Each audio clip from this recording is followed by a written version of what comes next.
નમસ્કાર મિત્રો અને વડીલો, તમારું બધાનું ગુજરાતી સ્ટોરી ચેનલમાં સ્વાગત કરું છું. એક ગરીબ માણસનું મકાન પડી ગયું તો તે બધાને મીઠાઈ આપવા લાગ્યો. એક ભાઈએ પૂછ્યું, અરે ભાઈ, આવું કેમ કરો છો? તો તેને જવાબ આપતા કહ્યું કે જો આ સ્ટોરી તમને પસંદ પડે તો આ ચેનલને સબસ્ક્રાઇબ, લાઈક, શેર અને કમેન્ટમાં અભિપ્રાય જરૂર આપજો. એક ગરીબ માણસ ખૂબ જ મહેનતથી પૈસા કમાતો હોય છે અને તેને ગરીબી આટલી હદે ખરાબ હતી કે સાંજે જમવામાં શું બનશે તેના માટે પણ તે નિશ્ચિત ન હતો. કારણ કે દરરોજ સવારથી લઈને સાંજ સુધી તે જે કામ કરે છે એમાંથી જેટલા પૈસા મળે તો નક્કી થાય કે સાંજે તે જમશે કે નહીં. સમય વીતતો ગયો. એમ ધીમે ધીમે તેની પ્રગતિ થવા લાગી. એક ગરીબ માણસ હવે પહેલા કરતા વધારે સમૃદ્ધ થઈ ગયો, પરંતુ હજુ પણ તેની પાસે પોતાનું ઘર ન હતું. પરંતુ ધીમે ધીમે સમૃદ્ધ થતો ગયો, એમ પૈસા પણ ભેગા કરતો ગયો. એક સમય એવો પણ આવ્યો કે તેની પાસે ઘર લેવા જેટલા પૈસા ભેગા થઈ ગયા. એક એક પૈસો ભેગો કરીને ખૂબ જ મહા મહેનતે તેને ઘર બનાવ્યું. સાથે સાથે લગ્ન કર્યા અને તેના જીવનમાં ખુશીઓ પણ આવી. છેલ્લા 10 વર્ષથી અથાગ પરિશ્રમ કરીને તેને પૈસા પણ ભેગા કર્યા હતા. આખરે મકાનમાં રહેવા માટે જવાના હતા ત્યાં ખબર પડી કે મકાન બનાવવા માટે હજુ છેલ્લું કામ બાકી હોવાથી હજુ 3 દિવસ જેવો સમય લાગશે. એની આજુબાજુના પણ આવી રીતના લગભગ ઘણા મકાનો બની રહ્યા હતા. બધા લોકોને 3 દિવસની વધારે રાહ જોવી પડશે, કારણ કે સોસાયટીમાં થોડું કામ હજુ બાકી હતું. બધા લોકો નિરાશ થઈ ગયા. તેમ છતાં જેવી ભગવાનની ઈચ્છા એવું સમજીને 3 દિવસ પછી બધાએ રહેવા આવવાનું નક્કી કર્યું. ગૃહ પ્રવેશ માટે કર્યું. મુહૂર્ત સારું છે તે પણ જોઈ લીધું હતું. પરંતુ ગૃહ પ્રવેશમાં એક જ દિવસની વાર હતી અને ભયંકર ધરતીકંપ થયો અને તે ગરીબે બનાવેલું મકાન આખું તે તીવ્ર ધરતીકંપમાં ધ્વસ્ત થઈ ગયું અને એની સોસાયટીમાં નવા બનેલા બધા મકાનો લગભગ જમીનદોસ્ત થઈ ચૂક્યા હતા.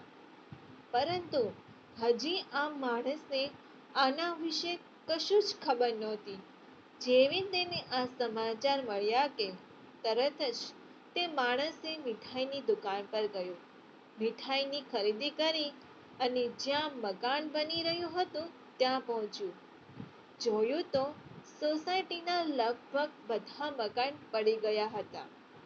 ચારે બાજુ લોકો અફસોસ જતાવી રહ્યા હતા, તેમજ લોકો ધ્રુસકે ને ધ્રુસકે રડી રહ્યા હતા. અને રડે પણ કેમ નહીં? કારણ કે વર્ષોની મહેનત કર્યા પછી બનેલું મકાન પડી જાય તો કેવો અફસોસ થાય. પરંતુ આ માણસે ત્યાં જઈને કશું અલગ જ વસ્તુ કરી. જેટલા લોકો હતા ત્યાં બધા લોકોને મીઠાઈ આપવા લાગ્યા.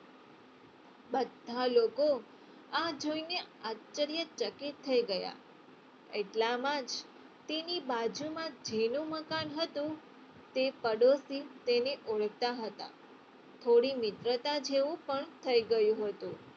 એટલે તેને સંકોચ રાખ્યા વગર પૂછ્યું, ભાઈ, તમે પાગલ તો નથી થઈ ગયા ને? આપણા બધાના વર્ષોની મહેનતને કમાણીમાંથી બનેલા મકાન પડી ગયા છે તો તમે અફસોસ કરવાની જગ્યાએ મીઠાઈ વેચી રહ્યા છો? ત્યારે તે ગરીબ માણસે જવાબ આપતા કહ્યું, ભાઈ, તમે આ જે ઘટના બની છે તે ઘટનાની એક જ તરફ જોઈ રહ્યા છો અને એ નકારાત્મક બાજુ છે. તમે આ ઘટનાનું સકારાત્મક રીતે વિચાર કરી શકો? આપણું મકાન આજે પડી ગયું તે ખૂબ જ સારું થયું છે, કારણ કે જો તમે જ વિચાર કરો, જો આપણા મકાન સમયસર બની ગયા હોત તો આપણે અહીં 2 દિવસ પહેલા જ રહેવા આવી ગયા હોત. અને જો આપણે મકાનમાં રહેતા હોત તો આપણા પરિવારના લોકોને આપણે ગુમાવી પણ શક્યા હોત. કારણ કે આપણે તો બંને ઘરની બહાર હતા, પરંતુ આપણો પરિવાર તો હજુ ઘરમાં જ રહે છે. એટલે જો એ આમાં નવા મકાનમાં રહ્યા હોત તો આપણા પરિવારનું શું થયું હોત? જો આ નુકસાન થયું હોત તો કેવડું મોટું નુકસાન ગણાય. પહેલા ભાઈની આંખ જાણે ખુલી ગઈ કે કોઈ પણ કારણોસર તેઓને 3 દિવસ પછી ઘરમાં રહેવા જવાનું હતું અને તે માણસે બંને હાથ જોડીને ભગવાનનો આભાર માનવા લાગ્યો અને તરત જ તેના મનમાંથી શબ્દ નીકળવા લાગ્યા કે ભગવાન જે પણ કંઈ કરે છે તે સારા માટે જ કરે છે. કોઈ પણ ઘટના બને ત્યારે તેની સકારાત્મક અને નકારાત્મક બંને બાજુ હોય છે. તમારા વિચારમાં શું અંતર છે તેના ઉપરથી આપણે કઈ બાજુ પર છીએ તે જાણી શકાય. માત્ર એક વિચારથી આપણું સુખ પણ દુઃખમાં પરિવર્તન થઈ જાય છે અને એક વિચાર માત્રથી દુઃખ પણ સુખમાં પરિવર્તિત થઈ શકે છે. જો આ સ્ટોરી તમને પસંદ પડી હોય તો દરેક લોકો જોડે શેર કરજો. આવી સ્ટોરી સાંભળવા માટે આ ચેનલને સબસ્ક્રાઇબ, લાઈક, શેર અને કમેન્ટમાં બી